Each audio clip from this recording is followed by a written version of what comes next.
মই প্ৰথমতে ক'ব বিচাৰিছোঁ যে সেই ঘটনাটো বা যি বান আহিল কোনো প্ৰস্তুত নাছিল। নাজিৰাবাসীয়ে কেতিয়াও এনেকুৱা ধৰণৰ বানপানী ইয়াৰ আগতেও কেতিয়াও দেখা নাই।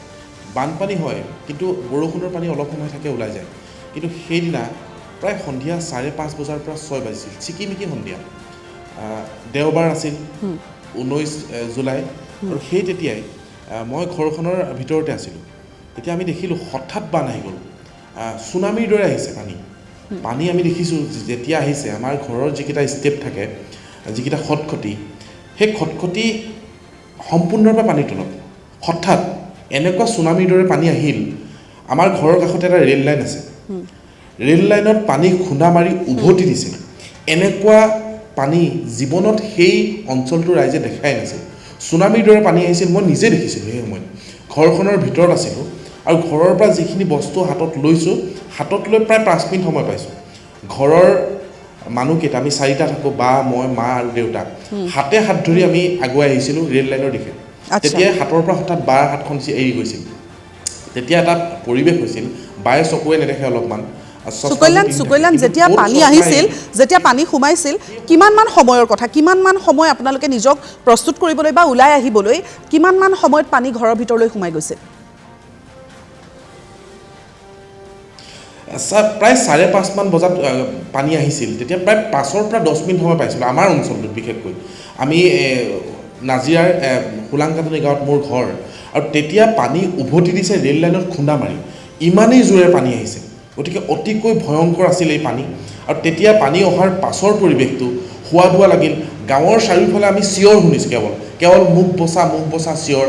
গাঁৱৰ এটা চুকত যদি আমি কাৰোবাৰ চিঞৰ শুনিছোঁ, কোনোবা গছৰ ওপৰত আছে, কোনোবা কাৰোবাৰ চাদখনৰ ওপৰত, প্ৰায় 40-50জন মানুহ ওপৰত উঠি নিজৰ জীৱনটো কোনোমতে বচাইছে। আৰু তেতিয়াই মই পৰিয়াল, ঘৰৰ মা, দেউতা, বাক মই ৰেল ওপৰলৈ আনিছিলোঁ। আৰু নিশা যিটো অভিজ্ঞতাৰ সন্মুখীন হ'লোঁ, আটাইতকৈ ভয়ংকৰ। 2টা মহলৰ ওপৰত নিশা এখন চাদৰ ওপৰত মা, দেউতা আৰু বাক ৰাখিলোঁ। নিশাটো মই ৰেল আলিত থাকিলোঁ। ৰেল আলিত আপুনি ক'লে এই কথা, ছবিখন নেদেখিলে বিশ্বাস কৰিব নোৱাৰিব মানুহে। ৰেল আলিত যেতিয়া আছোঁ, ৰেল আলিৰ সমানে পানী, শিলগুটিৰ সমানে পানী হৈছে।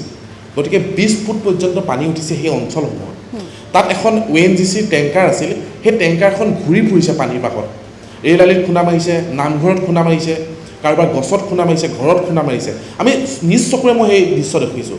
মোবাইল ভাইব্ৰেশ্যন যেতিয়া যেনেকৈ হয়, ফোন আহিলে মোবাইল যেতিয়া ভাইব্ৰেশ্যন হয়, ভাইব্ৰেশ্যন যেনেকৈ কঁপে মোবাইলটো, ৰেল আলিটো ঠিক তেনেদৰে কঁপি আছিল।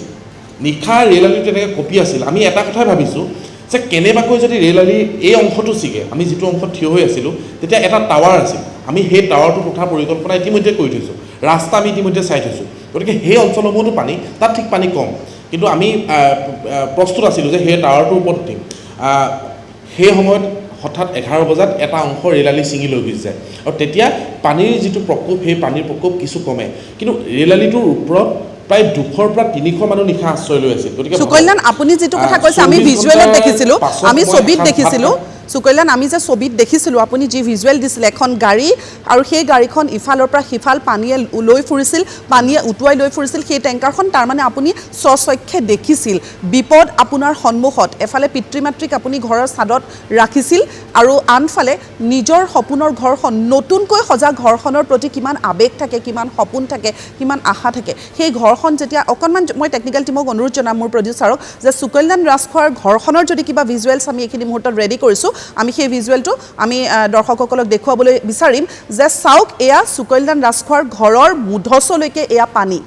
ঘৰৰ আচবাব পত্ৰ, সকলো সামগ্ৰী, কাপোৰ কানি, ঘৰৰ সকলো সামগ্ৰী, বাচন বৰ্তন, মুঠৰ ওপৰত ঘৰ এখনত যিমানখিনি সামগ্ৰী থাকে, সকলোখিনি পানীৰ তলত ডুব গৈ ঘৰৰ ওপৰৰ অকল মুধচটো আছে। পানীয়ে সকলো শেষ কৰি থৈছিল। কেৱল মাত্ৰ নিজৰ প্ৰাণ বচাবলৈ, পিতৃ মাতৃৰ প্ৰাণ বচাবলৈ আটাইকেইগৰাকী ওলাই আহিছিল নিৰাপদ স্থানলৈ। সুকল্যাণ, আপুনি ৰেল আলিতে আছিল সেইখিনি সময়ত, আৰু সেইখিনি সময়ত আপুনি খবৰবোৰো দি আছিল আমাৰ কাৰ্যালয়লৈ। হয়, মই নিশাটো মই ৰেল আলিত আছিলোঁ, আৰু নিশাই তেতিয়া অফিচলৈ এটা মেছেজ কৰিছিলোঁ, মোৰ এতিয়াও মনত আছে।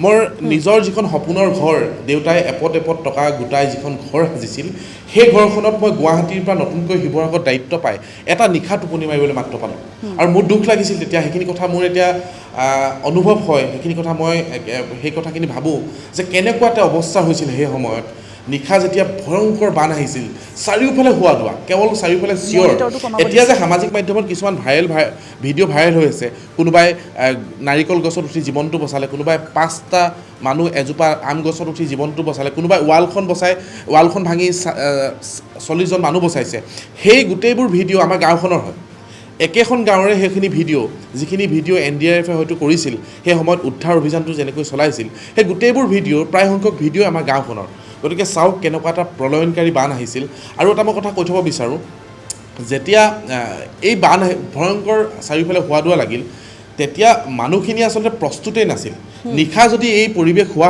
আপুনি কৈছে যে 10-15 মিনিটৰ মাত্ৰ এটা সময় পাইছিল আপোনালোকে গতিকে ঘৰখন তাতে এৰি সপোনৰ ঘৰখন তাতে এৰি আপুনি ওলাই আহিছে